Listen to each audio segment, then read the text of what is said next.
Well, week 3 could have Christian McCaffrey leaving early with a hamstring injury. No Dalvin Cook, perhaps. No DeAndre Hopkins, perhaps. No Carson Wentz.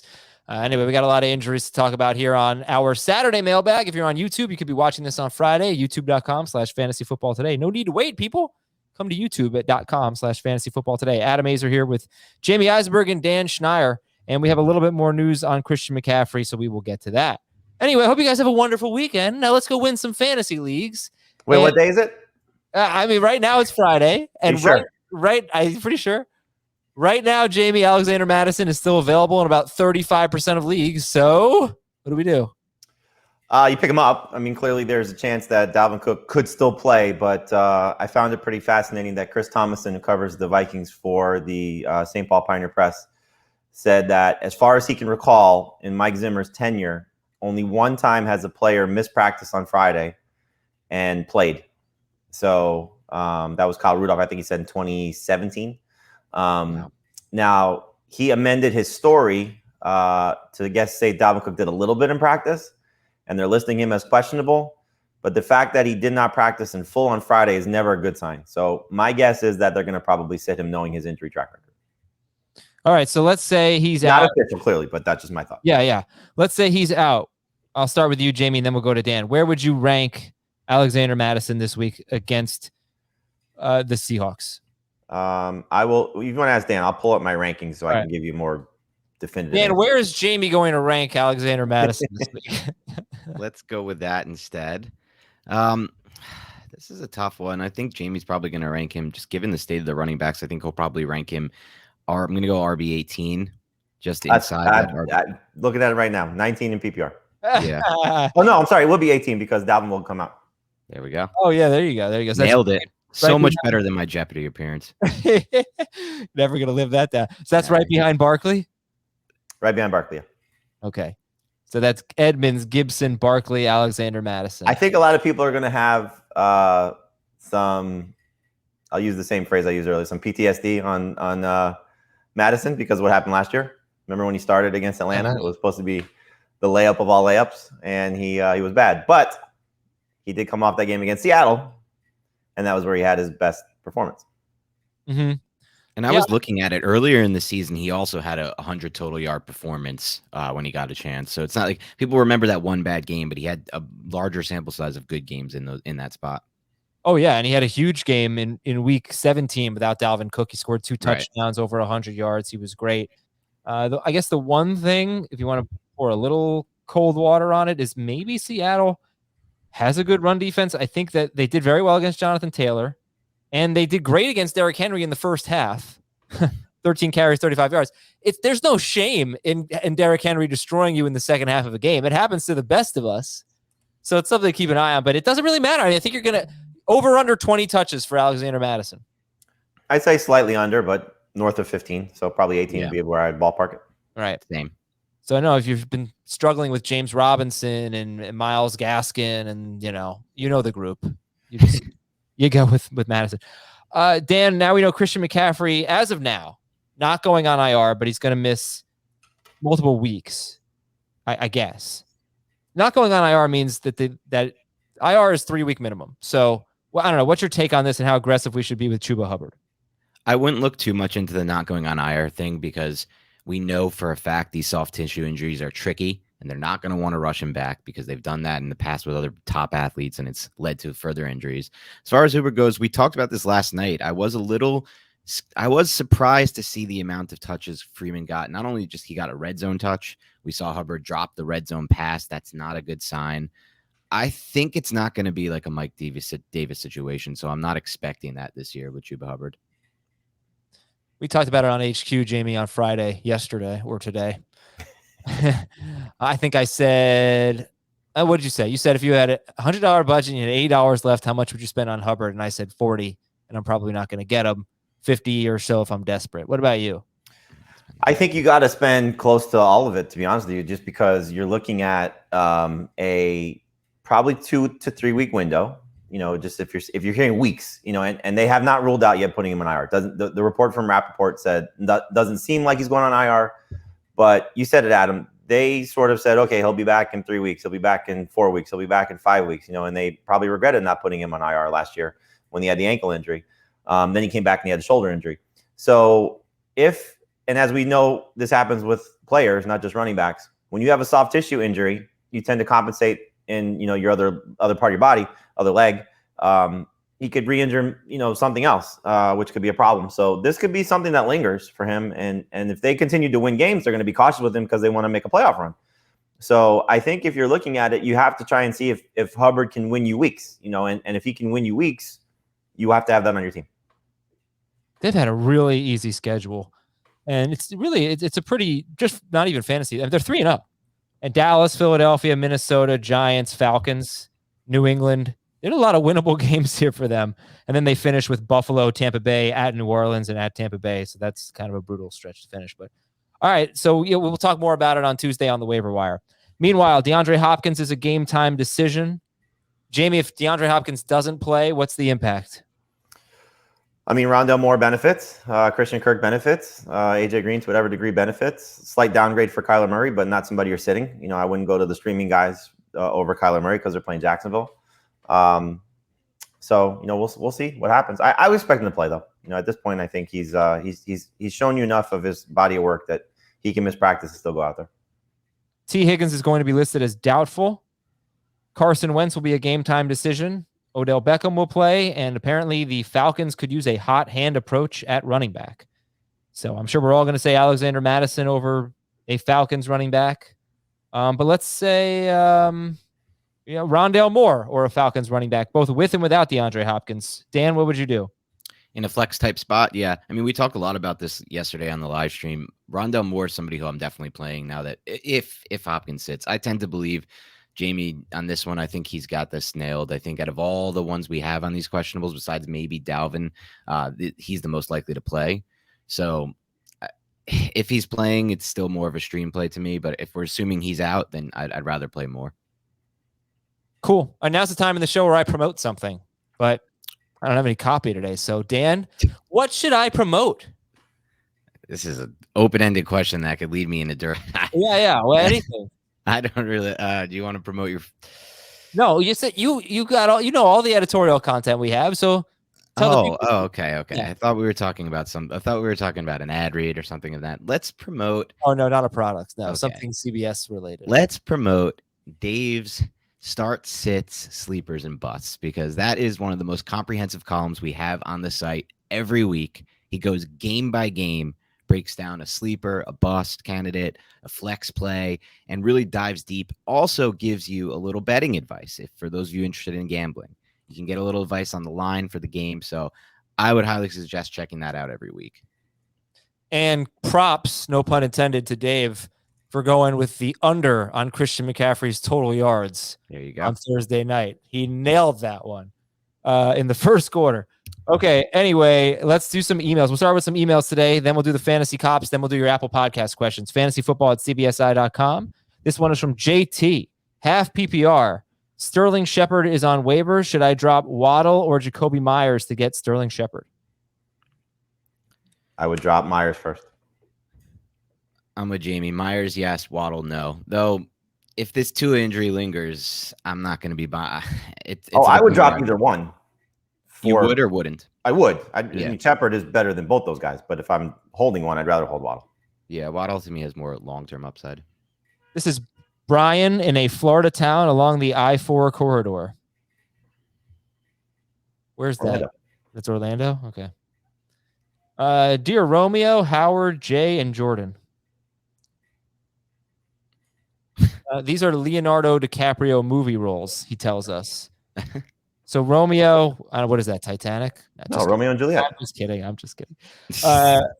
Howard, that's Wolf of Wall Street? Or is that The Aviator?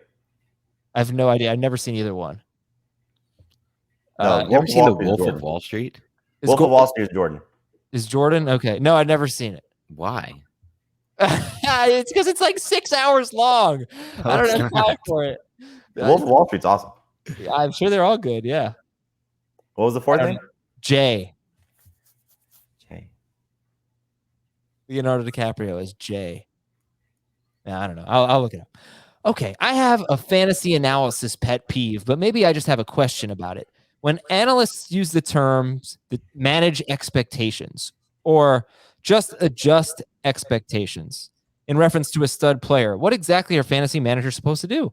It's not like we have legitimate other options when we're talking about a top flight player, like starting Lamar Jackson and not rostering a backup. So what? Prepare to lose? Maybe shoot for high upside guys in flex spots to make up for that?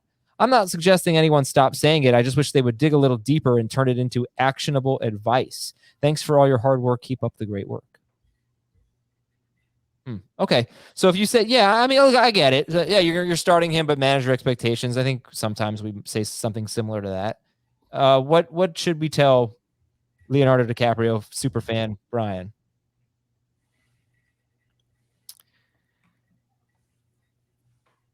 I mean, I don't think it's the same as like saying like, oh, if you're managing expectations for your star, you should be playing high upside guys in the flexes. I think that's dependent on your matchup.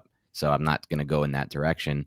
As far as like what we could say that's different than manager expectations might just be, I don't know. I mean, like it's hard to say here. Jamie, do you have anything? Give me the question again. Were we looking up Leo movies?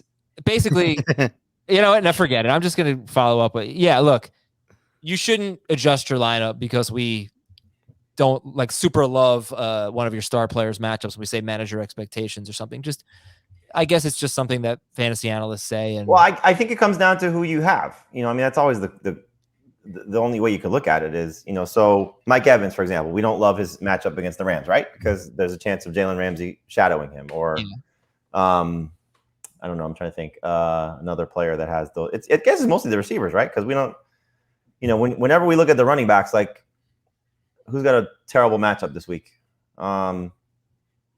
Darrell Henderson, if he the Rams. Okay, we'll stay with the same team. But he's not the best guy. I was trying to think of somebody that's gonna, just beat their head into a tough situation, but they're gonna get touches. So like go back last week to Joe Mixon. Like if you were to say right now Joe Mixon's getting 20 plus touches, easy start, no way around it. And then you look at the results, and he had what? Miserable production against the Bears. But the matchup may be bad, but the workload might still be good. So like you tell me right now, Mike Evans is getting 10 targets. I'm taking him. I don't care if Jalen Ramsey's covering for all 10 of those targets. Okay. I'm going to guess that Jay is Jay Gatsby from The Great Gatsby, another movie I've never seen. Did he pick 4 movies of Leo's that I never saw? Interesting. Okay. Let's do a grade the trade. You watch Romeo and Juliet on a loop. Is it that interesting though? When you haven't seen Wolf of Wall Street, it just seems like you just don't watch movies. If you're going to choose a Leonardo DiCaprio movie, you have like Titanic is number 1. No, it's not. He doesn't put Jack on there. It's his most famous role. Definitely not your top pick. No, Catch Me If You Can would be, and that's also that's an excellent movie. Thank God you've at least seen that. What's his top pick? Titanic, according to Adam, is the first where you start with Leo movies. Yes, it is. It's his most famous role. Are you kidding? According to Adam, are you kidding? Check the box office numbers, Jack. I don't know. I liked him on Growing Pains. He was on Growing Pains. That is true. All right, Pete from a town west of Akron. We'll leave that for Dave. Grade the trade. Give up Eckler and Damian Harris. Get Jonathan Taylor and AJ Brown. Half PPR. Bam. Easy. Hey, I'm taking it. Yeah, for sure. Yeah, it's an A. You're buying low on Brown. Yeah. A. Not even an A-. John from Providence. 12-team PPR keeper league can keep up to 2 players next year in the round they were drafted. I ended my draft with potential high upside young wide receivers like Amon-Ra St. Brown and Kadarius Toney.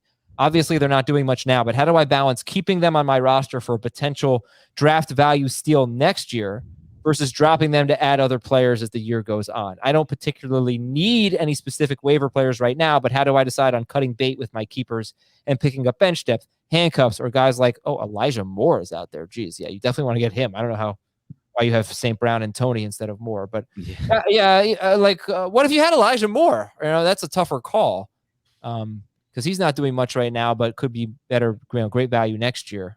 What do you Dan, what do you think? I think it's a little bit like how you would approach a dynasty league. It's not exactly the same, but you have to track your team. And if you're tracking to potentially win, you're in the running for this year, that's a little bit different. Then you could potentially dangle these guys close to your trade deadline to a team that's out of it and try to pick up some players. So you might keep them just for the value of trading them, I think. But if it's also the flip side. If you're the team with McCaffrey and the injury, you got to drop these guys if it's going to give you somebody who can play right now in your running back spot. So you have to kind of just play it based on your team. But for sure, I don't think you're losing out too much if you get rid of somebody like Tony or Amon. I mean, like neither of those players to me seem like they have, at least at this point, great 2022 appeal. From our number one, absolutely, you get Elijah Moore for both those guys. Yeah. Oh yeah, for sure. Yeah. In fact, drop both of them just to pick up more. No, yeah, drop St. Brown. From our number one fan in Paris. All right. Would you start Trey Sermon over Myles Gaskin or James White if Eli Mitchell's out? PPR. No. You would not. Okay. No, I just think that we're still going to get a split to whatever level the split is. Whether it's Patrick or Cannon, or if they bring up Kerryon Johnson. I mean, I don't think they trust Trey Sermon yet. It's an easier conversation if it's Mitchell and no Sermon. But if it's Sermon and nobody else, I'm hopeful for him. But I don't know if I'm ready to thrust him in my lineup over those guys. I think Jamie nailed this one, especially when you consider the fact that Shanahan literally was on record a couple weeks ago saying, like, he was beat out. Sermon was beat out due to the practice habits, due to whatever it might be. That doesn't sound like somebody who 2 weeks later is trusted for a full workload. From Matt in Wisconsin, do I start Tom Brady or Jalen Hurts? Oh, it's 1 point per 10. Oh, of course it's 1 point per 10 rushing yards. Why did he include that? He threw me off there. Brady or Jalen Hurts? Hurts for me. I'm going to go Hurts as well. I am actually doing exactly that in one league. From David, Aaron Rodgers or Daniel Jones? How many times are we going to ask? This Aaron Rodgers, Daniel Jones question has come up like all week. I'm sticking Rodgers. Yeah, look, Heath, and I answered it with a yeah first. Heath would start Jones over Rodgers, which is interesting. Loves Daniel Jones. He always has. Yeah. If Hopkins doesn't play, I wonder if he'd move him ahead of Kyler. From Chuck, dear Newt, Harry, Don, Jim, and Elmer. Those are Newt Rockney and the Four Horsemen. I don't even know who that is. So that really. Yeah. Notre Dame head coach, and the Four Horsemen were 1920s, I want to say. Yeah, that's before my time. Running back. It was before all of our times, Dad. Yeah, but I'm not like studying Notre Dame. I'm not 100 years old, I'm not studying Notre Dame. One of the best sports stories in sport. Right, one of the best stories in sports about this, but we're just gonna have to move on. That's okay. Put the focus back on the fact that Adam hasn't seen Wolf of Wall Street, please. The other thing is I know the ending, so I didn't really. Well, that's on you. Screw you, dude. All right. Anyway, Allen Robinson or Odell Beckham? Robinson. All right. JT in California. I have to start one of these guys. So his decision's probably going to be made for him, but Darrell Henderson, Elijah Mitchell, Leonard Fournette. If they all play, who's your favorite? Henderson. They all play Mitchell. Yeah, Mitchell for me for sure if they all play. And then Jacoby Myers, Jalen Waddle, Brandon Ayuk. Ugh. I guess Myers with the quarterback situation. That's same here. I'm just not going to trust I'm not going to trust Dolphins quarterback situation right now. Man, you must have loved your team on draft day. Yeah. Brandon Ayuk just became a disaster, and Myers can't get down the field, and Waddles loses a quarterback. Wow. From Brandon, am I crazy to start Tyson Williams over Antonio Gibson this week in PPR? No. Would you actually do it? Yeah, I would. Okay. Jamie's start of the week. Oh, yeah. Start 3 in PPR from Vic. Eli Mitchell, we're going to eliminate him. Jamar Chase, Clyde Edwards-Helaire, Kenny Galladay, Cortland Sutton. So basically you have to sit one of them. Jamar Chase, easy. Clyde, Galladay, and Sutton. Easy. Sit Galladay. No? Yeah, you're the Clyde guy. You might sit Clyde. Okay. You could consider. I probably would sit Galladay also, but that's the choice. It's funny because Sutton and Chase I feel like are must starts, which is not probably what you thought of when you drafted. Exactly. Yeah, I guess probably play Clyde. I do feel like Clyde's gonna have a bounce back game here, just because the Chargers have struggled a little bit against the run, and I'm always into the intangibles when the team comes out and how much they rallied around him after the poor game and the fumble. Yeah. The only thing Galladay's also hurt, a little hurt, by the way. He's not even a guarantee to play. Yeah, he's questionable with a hip. I always go back to what they said about Clyde Edwards-Helaire on draft night, and this was the guy Mahomes wanted, and all Brian Westbrook, Andy Reid's new Brian Westbrook. Right, it hasn't really materialized. It doesn't look like Brian Westbrook out there at all, really. All right, from Jose, give up Jamar Chase and Brandon Ayuk. Get Gronk, Tyson Williams, and Kenny Golladay. Jamar Chase and Ayuk, Gronk, Tyson Williams. I'm not doing that personally, but if you're desperate need at running back, then maybe. So I'm sorry, Chase and Ayuk for who? Rob Gronkowski, Tyson Williams, and Kenneth Golladay. I would do that. I think it's basically at this point you're just giving up Chase. Like we don't know what Ayuk is going to become. Yeah, if you just strip this down, and you shouldn't, because obviously Gronk and Golladay have value, but just wondering, who would you rather have rest of season, Chase or Tyson Williams? For Chase, me, but Chase, Ayuk is going to, if he has another game of doing nothing, he's getting cut in every league. Yeah. So Chase for those guys is a pretty good haul. One thing about Ayuk, wonder maybe from a DFS standpoint, so beat up at running back, facing the Packers, they might have to throw the ball a lot. I mean, maybe Ayuk breaks out a little bit. Maybe that's how they adapt. Or maybe Trey Lance leads the team in rushing or something. Yeah, I was going to say, maybe this is the Trey Lance game. John, grade the trade. Give up Marquise Brown. Remember, though, it's a Sunday night game, so DFS is a little different. Oh, that's true. I'm sorry. Yeah. Give up Marquise Brown. Get Myles Gaskin. If you're not playing Marquise Brown, then that's a good trade because you're hoping that Myles Gaskin turn things around. But I don't think Marquise Brown is going to necessarily fall off tremendously when Rashad Bateman comes back. Like I think he'll still be kind of like a 6 for 70, or not 6, like a 5 for 70, 5 for 80 type of guy. Chance to score, probably every 3-4 weeks. So he's not gonna be terrible, but you're hoping that Gaskin turns things around. So I would make that trade. Okay, Steven from St. Louis. I need an RB2, a wide receiver 2, and a flex PPR. I'm just going to assume that Mitchell's not playing. I think it's trending that way. Darrell Henderson also not playing, probably. Javonte Williams, Jamal Williams. Pick one of them. Javonte. And then pick a wide receiver 2, Shenault, Waddle, or Osborne. I'm tempted to say Osborne. I am too. I really am too. Just knowing definitely not Waddle. It's either Shenault or Osborne, but I'm going Osborne. Yeah, I would also. Amari Cooper said he cracked a rib in the season opener against the Bucks. It's getting better every day. He'll be good to go for Monday. All right, then we need a flex. We need Jamal Williams, Shenault, or Waddle. I guess you go Williams just with the hope. He's had the best game of this group so far. I think I would too. I don't feel great about it, but right. And if Elijah Mitchell or Darrell Henderson play, you can go with them as flex. Yes. All right, then. Daniel was offered Chris Carson and Michael Thomas for my Ezekiel Elliott. I'm 2-0. It's full PPR. Would you give up Zeke for Carson and Michael Thomas? No. Wow. You know where I stand on these, Adam. I think I'd do it. We're banking on Michael Thomas coming back, looking fine, and that offense somehow starting to generate a passing game, even though the offensive line has looked the worst it's looked in 5 years in New Orleans. Is that what we're banking on?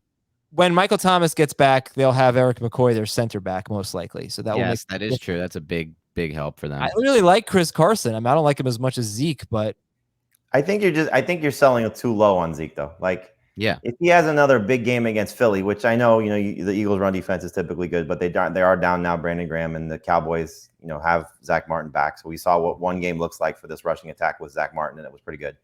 Awesome. If he has another big game, you're gonna really feel bad about yourself for giving up Zeke for still 4 weeks away from Michael Thomas playing. Yeah, I wouldn't do it. But it's not as. But you also wouldn't trade Brady for Zeke. Take it easy. It depends on who my quarterback was. Take it easy. No, I would trade him for Zeke. That's the thing. Like people act like I wouldn't trade Brady for top 10 running back. I would. I just don't know that Barkley is. Or Gibson. Yeah. But yeah. Yeah, again, a year ago, hey, would you trade Aaron Rodgers for Josh Jacobs? Oh, hell yeah. It would have been a terrible trade. So, not necessarily. Yes, necessarily. No. If you have Jalen Hurts on its surface, yes, it's a bad trade. But what if your backup quarterback last year was that was the whole point. That was the whole point of my Taysom Hill or Jalen Hurts. I would trade Brady for Barkley if I had another quarterback. You never said that. I did say that. No, you didn't. Well, I said I would trade him for Herbert and Barkley. Yes, I did say it. Maybe I didn't say it when you were on the air, but that's what I was saying. It's that I just will not leave myself without a great quarterback. That was the point. Okay, you know what? Calling the cops. Fantasy Cops time. Here we go. Send your emails to fantasyfootball@cbsi.com. Put Fantasy Cops in the subject line. Hello, some combination of Adam, Ben, Jamie, Heath, Dave, or Chris. Wow, no Dan in there. Wow. I just lied and made it up. Like, that's just bad hosting. I wouldn't lie, you know. I'm an honest. Makes me feel good. Tim from a city south of the Canadian border, Coral Springs, Florida, is the commissioner of an Empire League, which is different than a Dynasty League. I learned about this today. Yeah, half the pot goes into the next year, right? Yes, and if a manager wins twice in a row, you redraft. Ooh, so that's interesting. You don't have a dynasty that just keeps on winning. That's interesting. Well, at least in their league, that's what they do. Anyway, I'm the commissioner of an Empire League, and after our rookie draft, I made the announcement that there was unofficially no trading with the sitting champion because if he wins a consecutive title, the league resets. Well, of course, today someone in our league made a trade with the sitting champion, and I'm not sure what to do about it because of the wording I used after the draft. I feel like some punishment is in order, even if it's minor, such as no trading for the rest of the season. Also, shouldn't the champion be punished too? He also blatantly disregarded the rule. Can I offer to punish yourself as the commissioner for trying to implement a rule like this in the first place and then having vague terming and not putting this on paper anywhere and then trying to get on the people for making this trade? Like, what's happening here? I agree. And I think the incentive when you put half the pot toward the next year is if somebody does win it twice, they get the full pot, I think. Right. So that's why, you'd want to win the league again to and reset the league. But yeah, right. I mean, commissioner, you're arrested. Back of the car. All right. Dirk from just down the road. I have been targeted by a rule change. I told my commissioner, a podcast listener, that I would be filing a complaint with the Fantasy Cops. He responded, "Bring it on," and that you would all side with him. So help us settle this. The complaints charge that I make too many moves during the season. For reference, last season, I made the most moves in the league at 61. I often stream DSTs, tight ends, and quarterbacks so I can spend draft capital elsewhere. To handicap my stream dream, the new rule limits moves to 4 per week. I complained that this was unfair and limits stream options, but the rule stood. I think the real issue is I beat most of the league to all the hot pickups. I listen to the podcast, follow analysts on Twitter, browse message boards during the season. I am tuned in and ready to play, and the complainers in my league are not. So what say you, Fantasy Cops? Am I a victim of an unfair rule, or should I be kicked out of the league? Were they kicking him out? No, I don't think so. I think that's just a Fantasy Cops reference. Yeah, you're a victim of the rule. The rule stinks. It does stink. Absolutely. But I mean, if you're gonna change something to prevent moves, just don't do first come first serve. Right. Have it waivers every day. Right, or fab. Yeah. Yeah, but it is a rule. So what's he supposed to do? But was this rule created before the season, or if it's in season, then I'm siding with our guy here. I mean, I want to side with everybody here. They're both podcast listeners, so no, the rule stinks. The rule does stink, but it is a rule. I mean, there's some bad laws, and then you have to deal with the rule for the season. So that's what it is. But like, you could still bitch and moan about it. Oh, you can absolutely bitch and moan about it. That's your God-given right. All right, one more from Steve. Hey, Grace, Charlie, and Machine Gun. I guess those are Kelly's. Kelly, yes. Yeah. I'm in an 8-team half PPR league that is on our 12th season together. Yesterday, I traded Najee Harris, George Kittle, and Brandon Cooks. Harris, Kittle, and Cooks for Mixon, Waller, and James White. One of the other managers is making a huge fuss, says it's shady. Honestly, it's not a shady trade. It's fine. I already read this email. It's fine. This is the only thing I care about in this email. It's a great trade. Like the guy who's fussing is a baby. I am about to be a new father. Do you have any new dad tips? They'd be greatly appreciated. All right, Jamie, let's go. Let's give this guy some new dad tips. About to be a father? Yeah. So baby's not been born yet. Correct.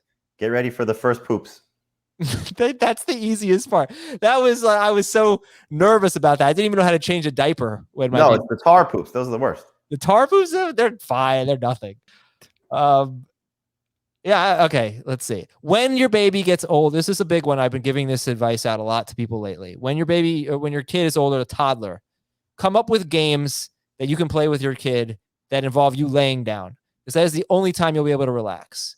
So I am exhausted. I lay down. You're so lazy. I lay down on the mat. I say, okay, everybody pile on daddy. And Andrew piles on and just gets like it just, hits me and whatever. He has fun. And I get to just lay down and relax.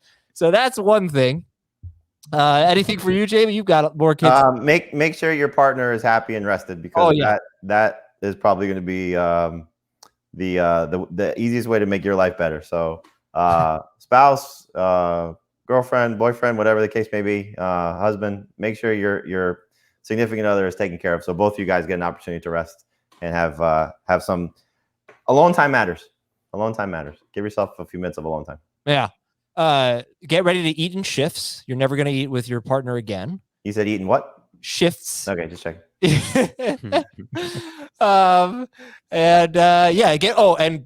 You should practice eating standing up now. That is all I do is eat standing up. Because you're cutting food and stuff like that. It's the only time I actually sit down is when I'm doing shows. Yeah, or when I do the other thing that you thought I said when I said shifts. So we're gonna take a break here. You still sit when you pee. We're gonna take a break here. Dan, you know that? You're out. That's an Adam.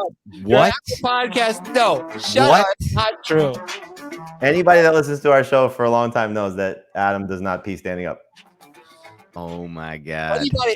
Anybody just no balls. You're taking lazy to a whole new level. All right. We're taking a break. I'm gonna regroup here. Go stand up and pee. I'm gonna leave like Costanza. I'm out. See ya. Fantasy football today. We'll be right back. Welcome back. Time for your Apple Podcast questions from RJ Gilbert.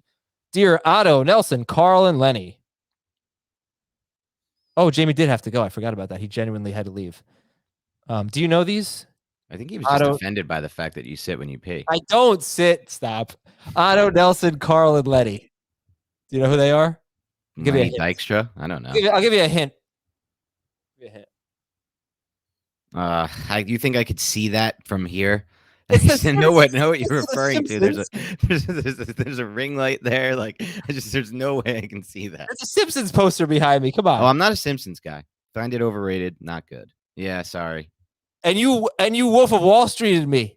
Yeah, you know what though? You were like, "Oh, Simpsons is so Rick and Morty sucks. Simpsons is so much better." No, I didn't say that. You said that on Twitter a few months ago. You did say that. No, I didn't say Rick and Morty sucks. I didn't say that, but you said it was overrated. Oh, I don't know that it's overrated. It's just not The Simpsons. All right. Anyway, trade Cooper Kupp. You are ridiculous. Trade Cooper Kupp, Pittman, and Jalen Hurts for Kyler Murray. It's a 10-team dynasty league, and it's super flex. Holy cow! No, this is. Back this up. Say the names again, because now that I'm thinking in the super flex dynasty mindset. Yeah. I think I don't like it. Cooper Kupp, Michael Pittman, and Jalen Hurts for Kyler Murray. Oh, I want Murray in that for sure. For sure. I think it's a slam dunk deal in a dynasty. Slam dunk deal. Slam dunk. Cooper Kupp, who is he the number one receiver? 29 years old, Cooper Kupp. 29 years old, Cooper Kupp. Yes. You're still playing this year, Okay, I mean, if you're competing for the championship this year, maybe not, but even so, I'm still doing it. Dynasty is especially super flex. The value of these long-term quarterbacks. Giving away Jalen Hurts. If you believe in Hurts that he's going to be there long-term, I do not. And I know some people have liked what they've seen from him. The offense didn't really move the ball last week. Sort of moved the ball in week 1 against a bad Atlanta defense. I don't buy it. I think they're trading for Watson this offseason. From Laviska Piska. Grade the trade. Robert Woods for Devin Singletary. Oh, gosh, no. No, give me Woods. Yeah, that's an F. From Newman Stir. I have Noah Fant. I picked up Gronk. I lost Gus Edwards, and my other running backs are Clyde Edwards-Helaire and Saquon Barkley. Yikes. Do I trade Clyde and Gronk for David Montgomery? Hell no. What?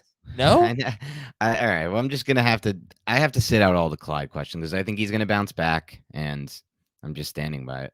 I think it's a fine trade. I think Montgomery's better than Clyde, and I'd probably rather keep Gronk than Fant. Rest of season, Clyde versus Montgomery. Little side fun for 100%. Yeah, you want in on it? Yeah, oh yeah. Okay. I don't know who else you'd be making it with, so somebody needs to be in on it, right? From Chirp the Bird, the bye-week player to opponent trade mentioned on the last episode was interesting. So for those of you who missed that, make a trade with someone in your league. Trade him players that will be on a bye when you face him or her. Okay? It's a very clever thing. Listener came up with it, not my idea. I have Lockett and Metcalf week 9 bye, and I need running back help. My week 9 opponent has Derrick Henry, David Montgomery, and Clyde Edwards-Helaire. Should I trade Metcalf for Montgomery, PPR? I wouldn't. I wouldn't do that. It's clever, but let's not let it like overrule the more important thing, which is having these guys for the rest of the season. Yeah, I was thinking, take 2 players that you had back-to-back in your rankings. Maybe it was everybody had some order of Metcalf, Jefferson, A.J. Brown. Right. I think they all have pretty similar trade value right now. Jefferson probably won.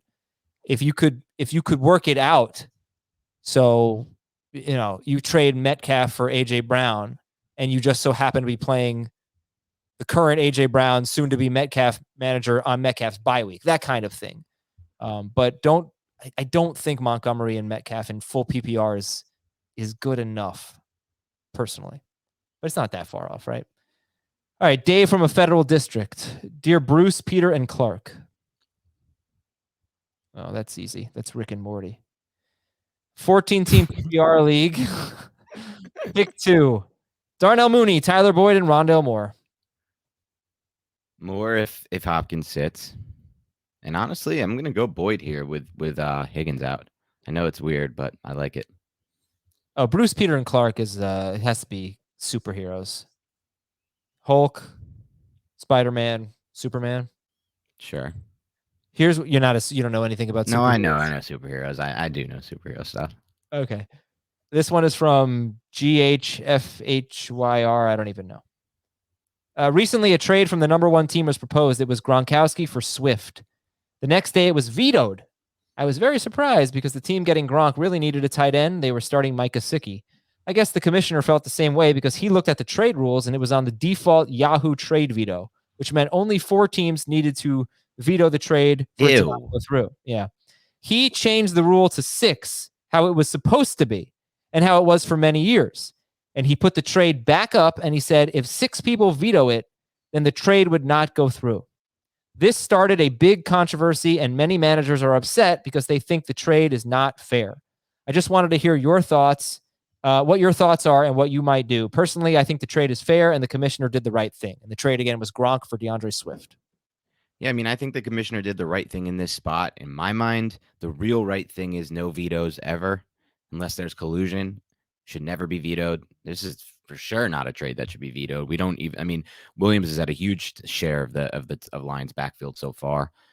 Swift has had injuries in the past, had an injury in the preseason. If you're desperate at tight end, it's not horrible to think that Gronk can be top 10 rest of the way. No way should this be vetoed, and the commissioner did nothing wrong anyway because he just went back to what the rule was supposed to be in the first place. Yeah, we fully support this commissioner endeavor. From Kellen Softly. 12-team non-PPR, non-decimal scoring, yada, yada. Give up DK Metcalf, Tyler Boyd, and Nyheim Hines. Get Deontay Johnson, Deebo Samuel, and Chase Edmonds. Give me those names again, Adam. Yeah, you give up Metcalf, Boyd, and Hines. You get back Deontay Johnson, Deebo Samuel, and Chase Edmonds. It's a non-PPR league, which is important here especially for Tyler Boyd. This is one of the rare times, Adam, where you'll hear me say that, you know what, I kind of do like the side of the deal that doesn't get the best player. The best player, theoretically, is Metcalf and that side of the deal. But you're getting a lot of value from that other side, and I really feel like Edmonds can be a solid RB2 for you all season long. Not a great one, but a solid one, especially given the state of the position. And so you're getting him plus 2 quality receivers that I think can start every week. I'd take that side of the deal. From Allen in Massachusetts. I have Waller and Hawkinson on my 10-team standard scoring league. I'm getting trade offers for Hawk every day. The best one I've gotten so far is Hawkinson for Chris Godwin and CEH. Deal or no deal? Yeah, deal. Yeah. Deal. Accept this now. Stop listening. From Cool $2.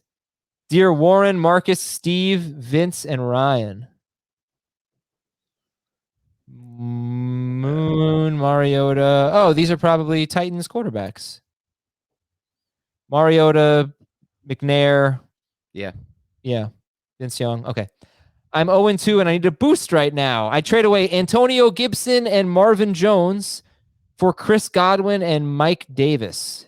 What do you think? Gibson and Marvin Jones for Godwin and Mike Davis. I'm fine with it. I don't love it. I wouldn't do it. I'd rather hold Gibson, and I don't think highly of Mike Davis the rest of the way, but I'm fine with it. Godwin should be consistent. Here's Jack Brace, 14-team PPR league, 2 receivers. I have Gaskin. I was thinking on cashing in on Tyler. Okay, so actually, let me step back. I remember the subject line of this. It was something about trading for depth. He needs a running back. Thinking of trading in Tyler Lockett for Damian Harris and Sterling Shepard. You guys did talk the crap out of Sterling Shepard on Tuesday's show, so surely it can't be too stupid to give up Tyler Lockett. In a 14-team league, running backs are gold, and I don't know how else I can get a replacement. Should I do the trade? And that would be Lockett for Damian Harris and Sterling Shepard in a PPR league. I want to say no, because I think that at this stage of it, you can get a lot more for Lockett right now. I mean, if you look across the board, a lot of people have Lockett ranked top 10 rest of the way. You can use that and leverage in trade talks. I want to think that you can get a better running back in return than Harris for Lockett right now, but that's impossible to know without looking at your league. And the point that he made is great. I mean, in a 14-team league, running backs are really tough to get.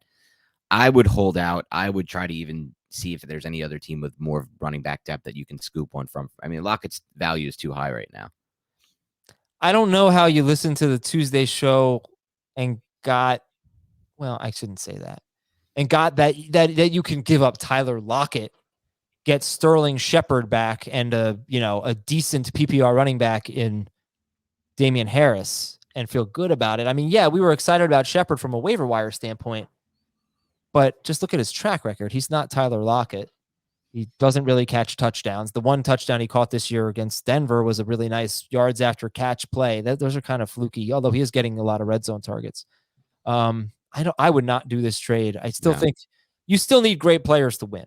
You need depth, sure, but depth, if you have like a bunch of okay players, that's not going to get it done. You need great players in a 14-team league. You need great players, and you need them to stay healthy.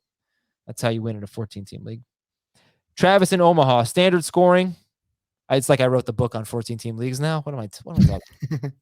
Travis in Omaha, standard scoring league. I gave up Barkley and Eli Mitchell for Kamara. Fine. B+. Yeah. Okay. I don't know. B for me, or like C+. I just think it's an even deal. From Tyler, Melvin Gordon, Devin Singletary, James White, Jamal Williams. I don't know how many he needs. Give me your 2 favorites. Melvin Gordon. Week? Yeah, Singletary, James White, Jamal Williams. PPR or non-PPR? I don't know. Okay, well, I'm just gonna go Singletary and White. Wake up 23. Pretty sure Dave is a ninja. He said, hey, Chuck, Steven, Jet, and Dave. So he thinks Dave is a ninja, like Chuck Norris, Jet Li, and Steven Seagal. Okay. 2 QB league. This is such a crazy. It's not like there's a character limit here. Wake up. I have Josh and Tom as my starting quarterbacks. You can't give the full name or their last name. I'm trading Ryan T and C Kirk for Allen Robinson. He already has Josh Allen and Tom Brady, so he's giving up Tannehill and Kirk for Allen Robinson. And also, team name Tuesday, Silence of the Lamb. Not bad. This is 2 QB, Adam? Yeah. Mm-hmm. Without a third QB, I'm not doing this deal. If there's another QB in his roster, or if the waiver has QBs in this specific league, which from all the 10-team 2 QB leagues I've played in, that is not the case, I'm not doing it. I'm a strong believer in you need 3 quarterbacks in a 2-quarterback league. Elias from Tucson, Arizona. Trade Najee Harris, receive A.J. Brown. 12-team PPR. I mean, like, depends on your running back situation. Can you afford to get rid of Najee Harris right now? Someone who's guaranteed touches week after week. Do you have anyone to play at running back if you trade him? It's all dependent on that for me. And then we just give it an even C. Yeah. Oh, the deal's already done. Okay, I'm sorry. I don't Yeah. know why I didn't think that. I thought he was. I don't know if it is, but we give it we give him a grade anyway. Yeah. You know, it's fair. like pretend you're an NFL draft prospect. You get your draft's grade, and then you decide to go back to college. That's fair. All right, from Fox Walk. He didn't give us a 4-star review, a 5-star review. I think he gave us 4 stars. He said, how is talking about believe it or not and ignoring all the other fantasy players in each game a recap? Yeah, so listen, if we talk about every fantasy player, we're going to have a 2-hour show. So I do have to make some exceptions when we go through the games on Sunday nights. Believe it or not, it's fun. You know, you get Heath, believe it or not, and then sometimes he has one prepared, and then sometimes he's just like, Mike Williams is a top 40 wide receiver. Yeah, it's fun. We have fun with it. But I appreciate the question. I'm always happy to explain the way we do things here. Just, you know, it's already an hour and 15 minutes most nights, and it just gets kind of long. We can't cover everything. Maybe think about going back into that review and updating that to 5 stars, by the way. Sure. Why not? Good advice, Dan. All right. Yeah, so was kind of annoyed with you with the whole Leonardo DiCaprio thing. I think you're way off base with that. But otherwise, I'm it was surprised you're going show. on that, not the Simpsons take. That one was even rougher for you. You know, what episodes have you seen? I've just seen like early Simpsons. Like, just it's the same thing with what's the other show written by that guy, the Futurama. It's just not my humor. It never has appealed to me. I watch a whole episode. I'm not laughing at all. I'm just kind of watching, and I'm like, all right, it was there. It was okay. It's not that funny though. I suppose if you're, how old are you? 16? Yeah. I'm 32 now. I'm getting 32? older, man. Yeah, girl. I suppose if you didn't grow up watching The Simpsons, you go back and you just you might not love it, I suppose. But I think, you know, season 3 through 7 is the sweet spot. That's the sweet spot. Maybe I'll give it a go. 10 through season streaming 8. on anything? You should. Yeah, Disney Plus. Okay.